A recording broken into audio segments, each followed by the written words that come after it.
Today's video brings together two very different crimes. A crime where violence unfolded quietly before erupting into a revenge killing, and the UK's biggest benefit fraud, stripping more than 53 million from the system through years of calculated deception. None of these cases exploded into the public view straight away. What connects both of them is not the offence, but the way they were uncovered through fragments of evidence, patient investigation, and moments that seemed insignificant at the time until everything was laid out in court. This is the story of fraud, exploitation, and extreme violence, and how each case was built piece by piece until there was nowhere left to hide. Welcome to Crime Flux. Let's get straight into the cases.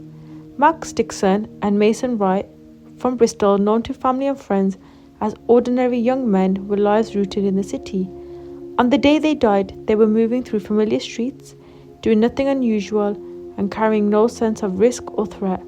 Neither men were involved in any ongoing disputes or had no connections, personal, social or otherwise, to the group responsible for the attack, whereas the attackers came from Hartcliffe, a group made up of teenagers and adults who were connected through family, friendship and regular association at a specific address in the area. At the centre of that group was Cody Westcott, whose family home in Hartcliffe became the point from which the later violence was set in motion. Alongside him was Riley Trevor and two other teenagers, all from whom would later be convicted for the direct roles in the killing, as well as Anthony Snook, an older associate who acted as the driver during the attack. Also connected to the group were Bailey Westcott and Jamie O'Bourne. Neither of them took part in the fatal attack and will later play crucial roles in helping those responsible, but we'll talk about that in a few minutes.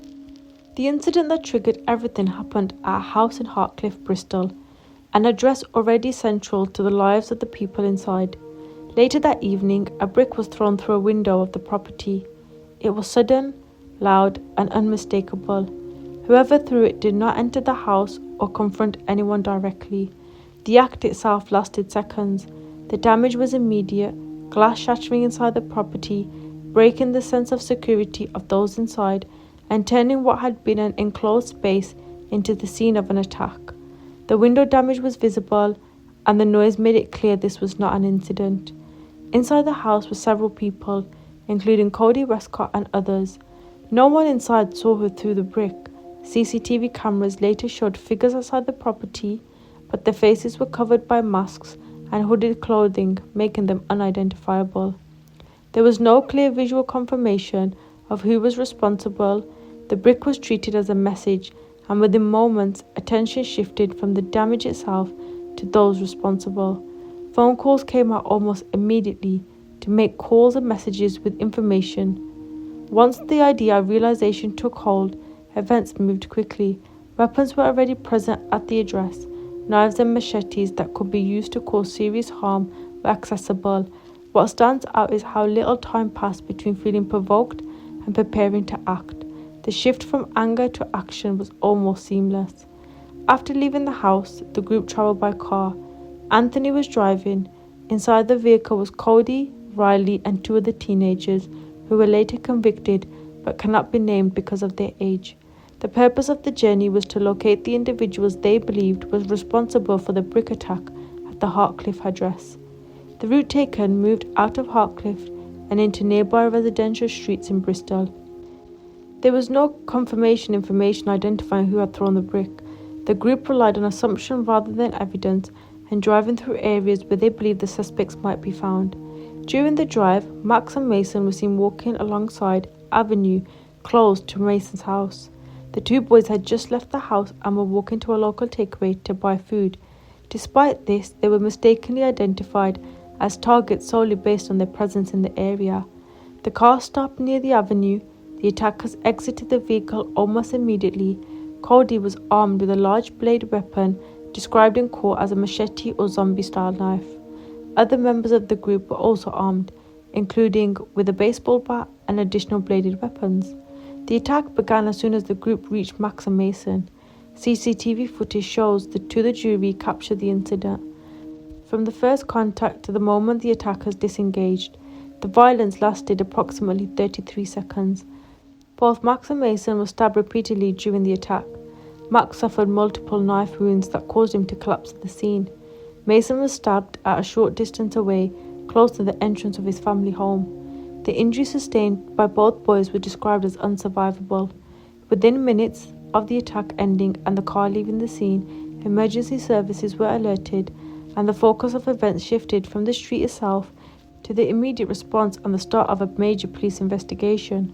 Emergency services were called within minutes of the attack. Police officers and paramedics arrived to find both seriously injured on the street. Both were treated at the scene before being taken to separate hospitals. Despite medical interventions, both boys later died from their injuries. The area was immediately secured. Officers established cordons and began preserving the scene. Bloodstains, discarded items, and the position of the victims were documented. The location of the attack, a residential street, meant that potential witnesses were nearby. Early witness descriptions were limited.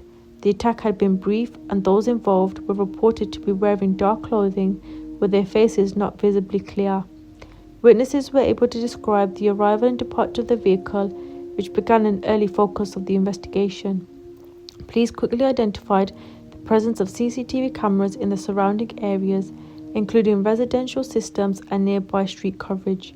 Footage showed the entire sequence of attack till attackers left the area almost immediately after the violence ended. Forensic teams examined the scene, collecting evidence including blood samples and reviewing the attack location in detail. The short duration of the incident made the timeline tight, but it also helped investigators narrow the window in which the suspect's movements occurred. At the same time, activity continued back at the Harcliffe address. Those connected to the group were communicating with each other following the attack. Phones were used and movements were being made away from the home. While police attention was initially centered on the crime scene, events linked to the earlier brick attack were already becoming relevant as investigators began tracing where the suspects had come from and where they went next.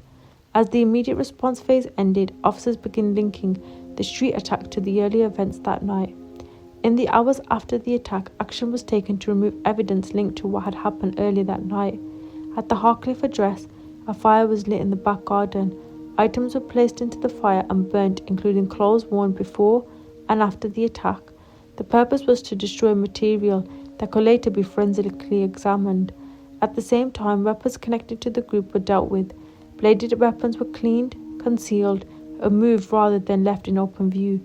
These items were not immediately recovered, and their handling later became a key focus of the investigation. Attention also turned to mobile phones.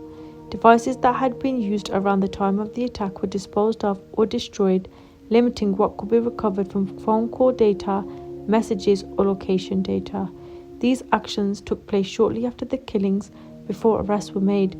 The steps taken during this period were practical rather than complex. Each action reduced what could be directly linked back to the individuals involved. As these efforts were underway, police activity elsewhere was increasing.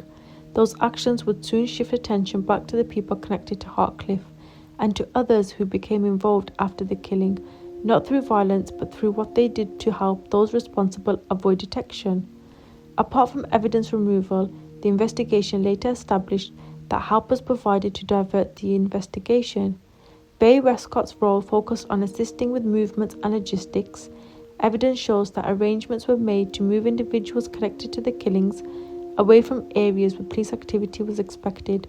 Rather than using vehicles already linked to the group, taxis were used to reduce the risk of identification. Jamie was involved in providing temporary accommodation at a flat where some of those connected to the attack could stay in the immediate aftermath. This flat later became a point of interest for investigators as they began mapping movements following the killings. Money was supplied to support these arrangements. Cash was provided to cover transport and short-term needs. Burner phones were also given out, allowing communication to continue without using devices that they had already used. One of the most significant actions involved guidance given to a teenage defendant about how to deal with police if questioned. Instructions were provided on what information should not be disclosed, particularly around movement, and to who had been present that night.